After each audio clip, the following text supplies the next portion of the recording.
Allora, riprendiamo un po' il discorso, rispondiamo anche a quella che potrebbe essere una perplessità importante. Sì. Quando una persona invalida al 100%, per ipotesi, in casa di riposo, ricoverata in casa di riposo perché Sì. sono successi determinati fatti, cos'è che molte volte... Non è da sola, non ha più il coniuge, quindi soltanto la sua pensione, indennità di accompagnamento, ha diritto agli assegni familiari per se stesso. Perfetto, Se deve invece c'è richiedere... è il coniuge che li chiede per l'altra persona. Che però deve richiederli. Sì, no? Certo, però deve richiederlo, come tutto, come abbiamo visto.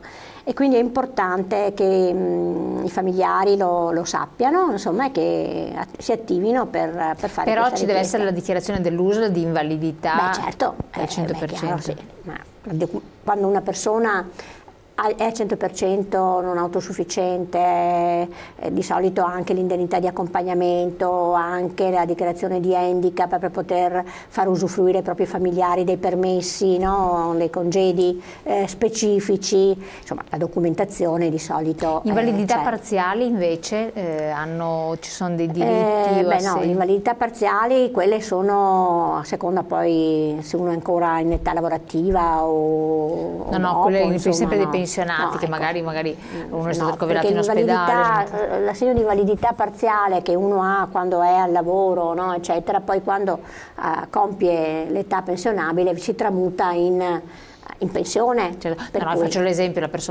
l'anziano che cade, si rompe il femore anziché il bacino, eccetera, dopo non può più camminare, ci sono delle situazioni... No, qua si tratta di valutare assieme ai servizi sociosanitari, insomma, la situazione un po' tutti i sussidi, gli ausili di cui può avere bisogno, se può avere bisogno di un assegno, c'è un assegno per l'assistenza domiciliare, no? Il cosiddetto ICD della regione. Quindi questo è sociosanitario. Comunque anche rispetto a queste situazioni qua è bene informarsi direttamente nelle sedi distrettuali, nel servizio cure primarie, che è quello che rispetto alla non autosufficienza graduale o definitiva, eccetera, accompagna la persona anziana da quando è ricoverata a domicilio oppure in una casa di riposo se le condizioni lo richiedono, insomma, ecco.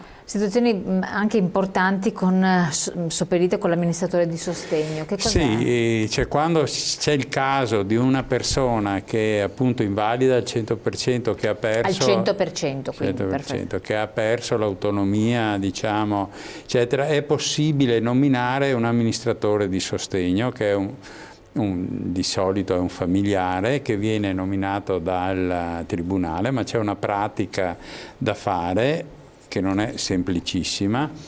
A questo proposito le strutture dello SPI in alcune province si sono proprio organizzate con un servizio legale che supporta queste richieste, perché bisogna presentare della documentazione al tribunale per essere nominati amministratori di sostegno. In altre realtà c'è l'USL direttamente che ha questo nell'ambito dei servizi sociali o l'assistente sociale del comune che può intervenire. Però ecco, questa è una situazione che va monitorata, perché poi quando si perde l'autonomia decisionale su alcuni atti potrebbe essere necessario, diciamo, intervenire. Adesso rispetto al RED che avete appena mostrato, ricordo che è l'altra faccia dei diritti nascosti, perché proprio perché nell'ambito, quando si richiede questa cosa qua, poi bisogna dimostrare che se ne ha diritto, e quindi per quello bisogna poi presentare la documentazione, perché quasi tutte queste integrazioni vengono richieste per poter conservare un diritto che si ha. Quindi ecco, diciamo che la presenza del sindacato sul territorio e delle strutture di patronato, dell'INCA, del CAF per alcuni aspetti, perché il RED è una campagna che fa il CAF, che ricordo che è soggetto a tagli draconiani da parte dello Stato, che da una parte taglia le risorse che destina al sistema dei patronati, sia dei CAF che dell'assistenza previdenziale, dall'altro vincola i cittadini a presentare la documentazione. Questo è un paradosso, perché in realtà diciamo che scarica poi sui cittadini i costi di queste operazioni qua.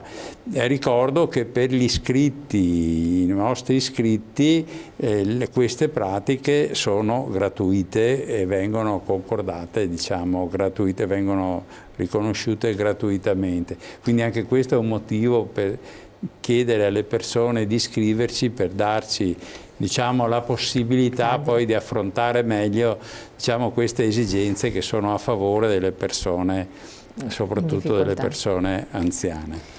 Benissimo, io vi ringrazio di averci supportato anche questa volta, aver introdotto temi molto importanti. Poi ricordatevi, se dovete verificare la vostra posizione pensionistica, avete dei dubbi, delle perplessità, avete bisogno di una consulenza, di un supporto, ecco qui la slide, ci sono le varie sedi provinciali, territoriali, e quindi con i numeri telefonici, ma li trovate anche nella rubrica telefonica oppure sul web. Molti hanno dimestichezza anche con web, mail, potete in qualche modo chiedere informazioni.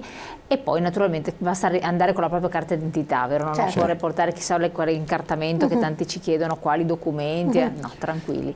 Poi se uno ha il PIN, che porti il PIN. Se uno ha già il PIN lo porti, se no vi viene in qualche modo trovato. Sì, non c'è problema. A cercare il PIN. Non c'è problema. Grazie ancora, grazie a voi, alla prossima. Arrivederci.